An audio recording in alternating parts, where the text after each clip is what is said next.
Hi, my dear students. In our previous session, we were understanding or we tried to understand what is meant by ionic product of water. It is the product of the two ions of water, H plus and the OH minus. We also learnt that why water is neutral. It is because of what? Concentration of hydrogen ion as well as hydroxide ion is equal. That's why water is neutral. And another point we discussed in our previous session was about the pH given by scientist Sorensen. So pH equal to minus log hydrogen ion concentration. So using the hydrogen ion concentration and as well as hydroxide ion concentration, we have made one scale and that was known as what? pH scale. So all these points we are discussing yesterday. And in today's discussion, we are we will try to understand what is meant by dissociation constant for acids and the bases. So I think what we are going to discuss today, today's topic of discussion is what? Dissociation constants for acids and bases. Okay. Remember, we are in the second part of last chapter, chemical equilibrium. First part is called as normal chemical equilibrium, whereas the second part of this chapter is called as what? Ionic equilibrium. So we are in the ionic equilibrium. And remember, water is a very poor electrolyte. How it was noticed, it was observed, it was said, because uh, experimental data says that if you take out the ratio of dissociated to the undissociated water, it is found that the value is very, very, very less. That means what? The ratio of dissociated to undissociated is very less. Means what? Which is the product here? Product is dissociated. Answer is very less. That means water dissociates to small extent. That's why the answer is very, very small. This shows that water is a very poor electrolyte. Okay, all these we learned yesterday in our session known as ionic product of water. So today we will continue ionic equilibrium. Okay, so another part of ionic equilibrium is what? Dissociation constants for acids and bases. Okay, right. Let us take one general example, HA. Okay, one more point let's make clear here. So normally weak acids and the weak bases, they undergo dissociation partially. Okay. If acid undergoes complete dissociation, then there is no equilibrium. Equilibrium means there where they undergo partial dissociation.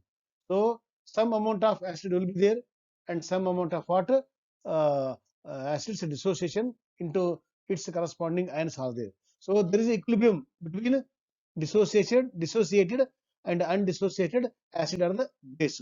For this only equilibrium is there, not for the complete dissociation. Because when the acid undergoes complete dissociation, then the problem of equilibrium will not arise. So whatever reactant is there, it will become completely the product in the form of what? Ions. They are called as what? They are called as strong electrolytes, strong bases. Okay, but for the ionic equilibrium, so examples are what? It is the one which undergoes partially. So they are what? They are weak electrolytes.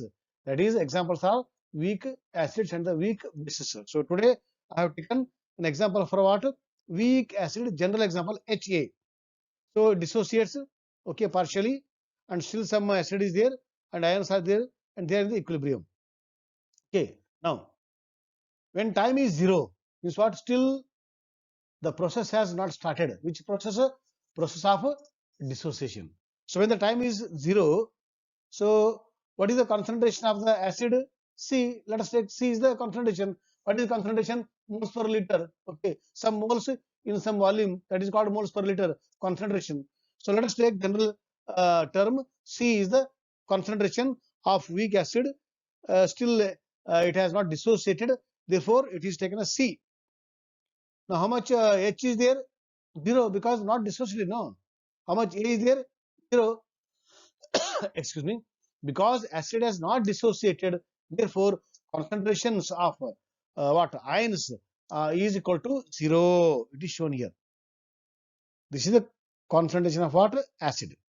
Now time equal to some time, or when the equilibrium is attained.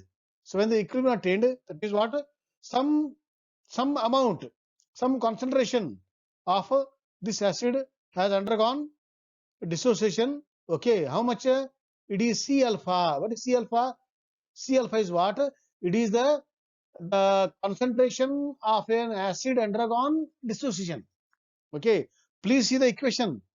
1 mole of Ha became 1 mole of H plus ion and 1 mole of A minus ion. Okay, so if alpha is the degree of dissociation with respect to the concentration C, the time C alpha is what? C alpha is the concentration out of the what you have taken in the beginning, which has undergone dissociation. Because equal moles of H plus A minus are there. How much is there for the H plus? Same is there for the A also. A minus also. Okay. So that means C alpha is the what concentration or the amount of acid undergone dissociation. That means in the beginning how much it was there? C. So out of C minus undergone. So how much is left? It is C minus alpha you take out. So C minus C alpha undergone dissociation. So C minus C alpha equal to what? C is common. So he has taken C common. So C into bracket 1 minus alpha. Okay. So this is left after taking out C alpha from the concentration C. So C alpha of H plus C alpha equal amount of the A minus are there. And how much is there acid? It is C into bracket 1 minus alpha. Okay. Now let us apply equilibrium expression for the this equation, this equilibrium. Okay, right. So it is a ratio of what? Concentration of a product is to the concentration of the reactant. So what is the concentration? C alpha. Again C alpha. So C alpha, C square alpha square. By what? By concentration of what? Acid. How much left? C into bracket 1 minus alpha. Okay, right. So why is taken C alpha square here? Because this is C alpha becomes what? C square alpha square. By C into bracket 1 minus alpha, C gets cancels. So what remains? It is C alpha square by 1 minus alpha. Now, here what is alpha? Alpha is the degree of dissociation. How much normally weak acid undergoes? Very small amount undergoes, no? That means what is the value of alpha if you compare to 1? Very small amount, very much less than 1. So when alpha is so small, what is 1 minus alpha? 1 minus alpha, see 1 minus, if you take alpha to 0.00001, some small amount concentration. So 1 minus alpha is nothing but 1 only. That is taken. Why it is taken like that? Because the degree of dissociation is very small. Therefore, because alpha value is very less, so 1 minus alpha is taken as almost equal to 1. So this is taken as what? 1. That means what is the K value now? K value equal to C alpha square only. What is alpha square? Alpha square equal to Ka by C. Then what is alpha? Alpha equal to square root of K by C. Okay. Now, let us put the what is the concentration of H plus ion here? C alpha. Okay. So C as usual. What is alpha? Alpha equal to root K by C. Now multiply in this inside the square root C by C. When you multiply this with C by C, okay, what happens here? KC by C square. What is C square? Square root of C square? It is C only. When C comes out here, that C, this C cancels. So what remains here? Only Kc. Okay. So hydrogen ion concentration with respect to K equal to what? Root of K into C. So all these will use where? When you start the numericals. Okay. Right. Now, in the same way, we will calculate for what? Dissociation constant for base. In the same way. Okay. Right. Now, this is for Kb. Now, if the Kb value is more, means what? This is more. Okay. This is more means what? Ions are more. Ions are more means what? It has undergone almost dissociation. That is called what? It is a strong base. Larger the value of Kb, larger the ions present in the solution. That means base is strong. In the same way, larger the value for Ka, stronger is the acid. So depend upon the value of Ka and the Kb, we will tell whether the given acid is or given base is strong or weak. Larger the value of Kb, more are ions. More are ions means what? More it has dissociated. That means base is strong, acid is strong. Okay. So once again, I'll repeat: larger the value of Ka and Kb, stronger is the acid and the base respectively. And accordingly, smaller the value of K and Kb, weak is the acid and the base. See, he has given the data. So larger the value of K for hydrofluoric acid. So strong acid compared to all these data says. In the same way, for the base also, larger the value of Kb. Okay, stronger is the base. So dimethylamine is the strongest base in this area. Okay, only in this area you have to compare. So if your values are given, then only you can compare. So in this table, this is the best base or the strong base depend upon the K and the Kb value. Now, what is Ka? It is a dissociation constant for acid. A for acid. What is Kb? Kb is the dissociation constant for base. B for the base. Okay. Now let us see once again. Ha plus H2O gives what? H3O plus A. Now let us write equilibrium constant for acid Ka. So it is a product by the what? Reactant. Right. So now what is the equilibrium constant for the base? So Kb equal to what? This one. Okay. Now, what is K into Kb? K into Kb is what? So this is Ka and this is Kb. So Ha gets cancelled. Aa gets cancelled. What remains here? Concentration of H3O and concentration of OH1 remains. What does this mean? What is this here? Concentration of H3O plus means what? It is the concentration of the H plus only, no? So concentration of the H plus into concentration of the OH plus means what? It is the ionic product of water, Kw, equilibrium constant for water. So K into Kb equal to what? It is Kw. This is the relation. So relation between Kw, Kb is what? Kw is equal to K into Kb from this derivation. Now, please see here. This is what? Why this is called as monobasic? Because this acid contains only one acid. So it can give only one proton. So this is called monobasic acid. So we are where we are now. We are discussing what? Uh, what? Dibasic acid, monobasic acid, or polybasic acid. Depend upon what? Depend upon the number of H plus ion it is giving. Because HCl gives only one H plus, therefore it is called monobasic acid. And in the same way, sulfuric acid gives two protons, therefore it is a dibasic acid. And phosphoric acid gives three protons, therefore it is called as a dibasic acid.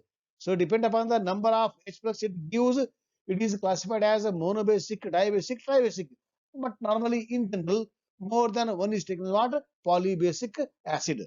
And this polybasic acid, or the whether it is a polybasic, tribasic, dibasic, this term we also relate to what? Basicity. Means what? What is the basicity of this acid? Only one. Why? It gives only one proton because it is monobasic, because it gives only one H plus.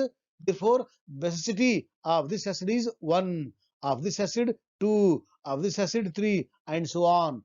Depend upon the number of replaceable H plus ion, basicity is calculated. Here, basicity is 1, of this is 2, of this is 3. Just now I told. Okay, right. Now, see here. One more point here. For example, this is tribasic acid or triprotic acid. Protic is what? Ability to give the proton, RH plus. So when one H is given, it becomes H2PO4 minus H plus is given out. Okay, that is called Ka1 value. Okay, now if it want to give the second proton, you need to give so easily. After giving the one proton, whatever chemical atmosphere is there, no, that is minus charge on the H2PO4 minus. From that minus chemical atmosphere, coming second H plus is a little difficulty. How the first H plus came so easily, but second H plus comes not so easily. It comes with difficulty. That means what? That means ability to give the second H is a little difficult. So its K value what? K value becomes less. More the K value, best is the acid. So K value is more where for the first proton. K value for the second proton is less. For third, less. That means what? That means if it gives stepwise first, second, third proton, and if you calculate the K value correspondingly, it is found that K1 for this acid is more than K2, K3 for this acid. Because of what?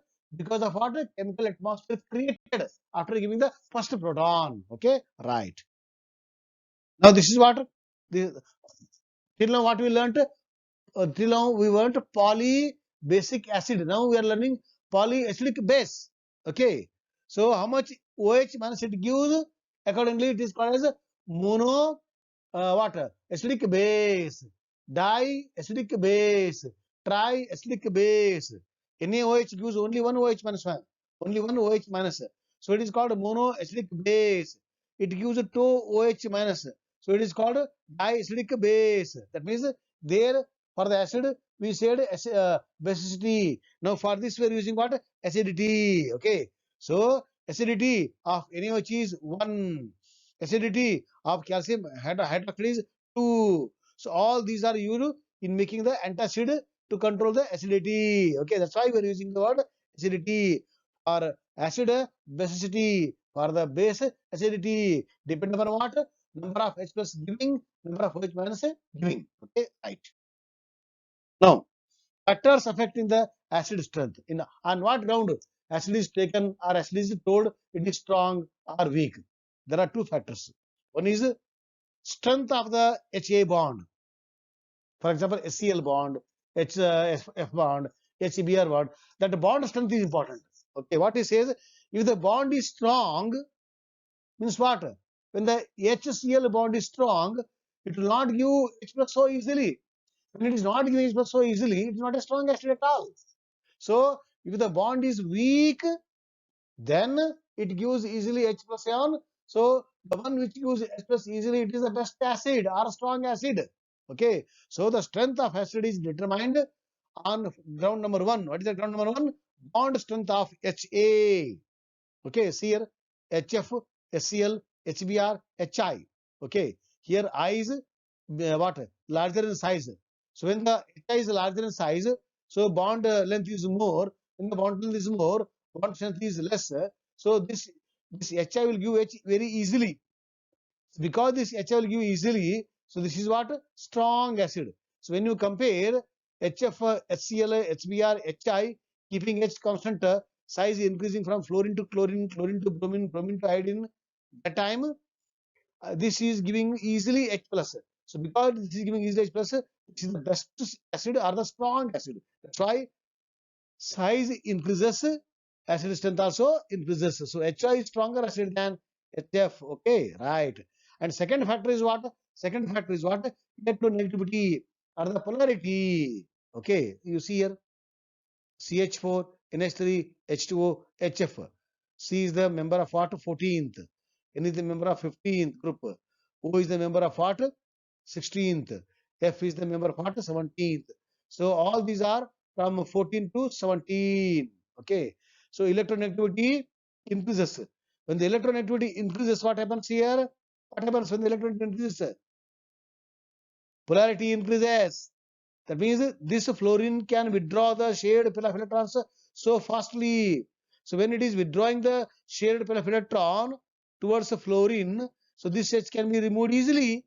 Okay. Therefore, because the electronegativity of fluorine is more, polarity of HF bond is more, poles are created so easily, H is removed easily. That means acid strength increases as electronegativity increases. Okay, but where you see this effect, this effect is in the period from left to right. Okay, whereas this effect is what in the same group from top to bottom. So this factor is dominating in group, and this effect is dominating in the period. So it depends upon the situation whether it belongs to period or a group or combined effect. Ultimately, what matters here, the one which gives easily H plus, the strong acid. The one which accepts the H plus, strong base. The one which gives easily OH minus, strong base. The one which accepts the OH minus, what? Strong acid. So all these are what we study. At that moment, what factor matters that decides, and we can say what stronger, weaker, acid or base. But this is done what experimentally. So there we calculate what K Kb value. So there what we conclude, more the K Kb value, best or strong is the what acid and the base respectively. So today we learnt something interesting about the acid bases, and in the next session what we learn, almost we are in the last part. So that in few days we will wind up the question. Thank you, my dear boys.